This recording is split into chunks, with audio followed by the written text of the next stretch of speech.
ჩვენი კვლევა ეხება მეათე მოწვევის პარლამენტის მიერ სახელმწიფო უსაფრთხოების სამსახურზე განხორციელებულ კონტროლს. რეალურად ფაქტი არის, რომ საქართველოს პარლამენტი სახელმწიფო უსაფრთხოების სამსახურზე ფაქტობრივად არანაირ საპარლამენტო კონტროლს არ ახორციელებს. საქართველოს საკანონმდებლო ორგანო სახელმწიფო უსაფრთხოების სამსახურს ერთი მხრივ კანონშემოქმედებით აძლევს გარკვეულ მანდატს და უფლებამოსილებას და მეორე მხრივ ის უნდა გააკონტროლოს აუცილებლად, რომ შეიბოჭოს მისი უფლებამოსილება და მან იმოქმედოს მხოლოდ იმ მანდატის შესაბამისად, რაც მას აქვს კანონმდებლობით მინიჭებული. შესაბამისად, ის რომ სახელმწიფო უსაფრთხოების სამსახურმა არ გადააჭარბოს თავის უფლებამოსილებას, საპარლამენტო კონტროლი ამ კუთხით არის ძალიან მნიშვნელოვანი.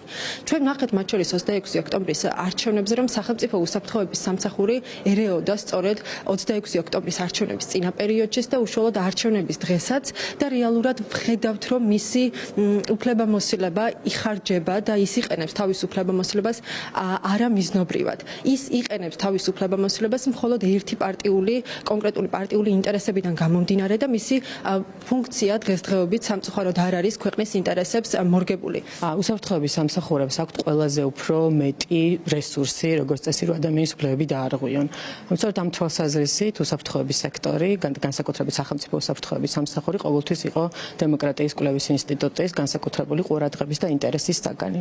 მით უმეტეს ჩვენი ინტერესი საპარლამენტო ზედამხედველობის კუთხით განსაკუთრებით გააძლიერა იმან, რომ ევროკავშირის ერთ-ერთ ნაბიჯს შორის, ასევე 9 ნაბიჯს შორის ერთ-ერთი არის სწორედ საპარლამენტო კონტროლის გაძლიერება სახელმწიფო უსაფრთხოების სექტორზე, მათ შორის სახელმწიფო უსაფრთხოების სამსახურიც იგულისხმება. სწორედ ამიტომ გადავწყვიტეთ, რომ დეტალურად შეგვესწავლა, როგორ ახორციელებს პარლამენტი რეალურად ამ კონტროლს. 2024 წელი არის საანგარიშო პერიოდად აღებული საპარლამენტო არჩევნებამდე და ეს 2024 წელს თავისი, რა თქმა უნდა, ამ კვლევას და თავადაც საპარლამენტო საქმიანობას ჰქონდა გარკვეული არა, ძალიან ბევრი შეზღუდვები.